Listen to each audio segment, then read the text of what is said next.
Okey, tujuan aku nak create video ini sebab aku nak maklumkan kepada kalian semua berkaitan dengan apa NGO-NGO ini bawakan usul-usul mereka, okey, untuk memperjuangkan QLSP supaya kita boleh faham dan tahu, oh, PJR QLSP bersasar begini. Oh, PJWRN, oh, 50k one off, oh, begini. Dan Pro Rakyat, oh, apa ni? For all, oh, begini. So kita clear dengan tu supaya pencarum kat luar sana tak mudah keliru. Sebab itu channel Salah Sembang ini bersikap neutral untuk menyampaikan info-info pejuang-pejuang kita semua ini, okey, bagi nak orang kata luluskan KWSP. Jom kita tengok paparan ini guys. Kalau kita lihat ada 4 usul. Okey, kalau kita baca kat sini, maka kami mencadangkan kepada kerajaan untuk membenarkan pengeluaran wang caruman KWSP untuk sekian kalinya bagi membantu para pencarum yang masih terkesan dengan cabaran ekonomi pada masa ini dengan usulan seperti berikut. Kalau kita lihat ada 4 usul. Ini usul pertama, lepas tu ini usul yang kedua, ketiga dan keempat. Kalau kita tengok kepada kat sini yang pertama, pencarum tidak aktif atau telah berhenti mencarum akibat pandemik COVID-19 dibenarkan membuat pengeluaran sebanyak 50% daripada jumlah keseluruhan di akaun 1 dengan maksimum pengeluaran sebanyak RM50,000. Okey, contoh pengeluaran sebanyak 50% dengan had maksimum RM50,000 kalau aku ikutkan, okey, berdasarkan analisis dan penelitian, okey, dia kena make sure korang kena tinggalkan RM1,000 lah. Okay, so bermaksud kalau korang ada RM1,000 dalam baki akaun 1 korang, maksudnya korang tak layak langsung untuk pengeluaran yang orang kata usul yang pertama ni. Okay, contohnya macam kita lihat di bawah ni. Sekiranya dalam baki akaun 1 korang ada RM1,000. Maksudnya, okey, kelayakan 50% dengan had maksimum 50k, maksud 50% kita highlightkan, okey.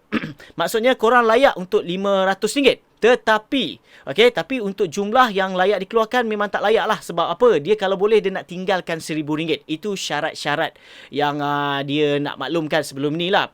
Okey, dan kalau kita lihat ada dua kat sini. Jika korang mempunyai baki RM150,000 dan ke atas, berkemungkinan ataupun RM100,000 sekitar ke RM150,000 ni, maksudnya korang layaklah untuk pengeluaran. Okey, RM50,000 ataupun 50% daripada baki akaun korang tu. Okey, so kalau macam korang ada baki dalam sekitar RM80,000, maksudnya inilah dia punya ni. Okey, dan kita lihat kepada usul yang kedua. Kalau kita tengok, okey, para pencarum yang telah kembali ke sektor pekerjaan. Ini bagi mereka yang still lagi aktif, okay, tetapi memperoleh pendapatan kurang. Maksudnya terkesan lah, masih lagi terkesan. Berbanding sebelum pandemik dibenarkan menggunakan simpanan mereka sebanyak maksimum RM20,000 bagi membantu menyelesaikan hutang tertunggak mereka. So kalau kita lihat tadi, usul pertama dia RM50,000. Tetapi ini had maksimum bagi mereka yang bekerja tapi terkesan, maksudnya adalah RM20,000 maksimum. Okay, so kalau kita lihat dekat sini, okay, berdasarkan pengeluaran ni, korang kena tinggal dan kekalkan RM1,000 dalam akaun 1. Walau bagaimanapun, contoh kalau kita lihat kat sini RM20,000 maksimum lah. Okey, maksudnya korang layak lah untuk keluarkan RM20,000. Tetapi, okey, yang layak korang keluarkan bukan RM20,000 tetapi RM19,000 sahaja walaupun maksimum RM20,000. Kena tinggalkan RM1,000. So begitu juga bagi korang yang mempunyai baki RM1,000, walau ikutkan korang dapatlah RM500, okey, tetapi still korang tak layak sebenarnya. Dia perlu tinggalkan RM1,000. So kalau kita lihat kepada dua usul ni, perlu korang tinggalkan RM1,000. So maksudnya tak boleh keluarkan secara keseluruhan lah. Walaupun korang tak aktif bekerja ataupun kalau tak aktif ataupun dibentikan kerja, kalau kita tengok pada usul yang pertama. Dan kalau kita lihat kepada usul yang ketiga, pengeluaran ini dicadangkan untuk para pencarum yang berusia di bawah 54 tahun dan pencarum perlu mengekalkan jumlah minimum di dalam akaun 1 mereka sebanyak RM1,000.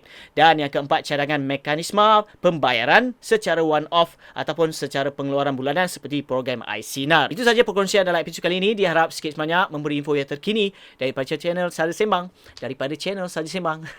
Bagi korang yang masih lagi belum subscribe ke channel ini, please klik button subscribe dan jangan lupa share dan juga like. Viewers di TikTok, jangan lupa follow.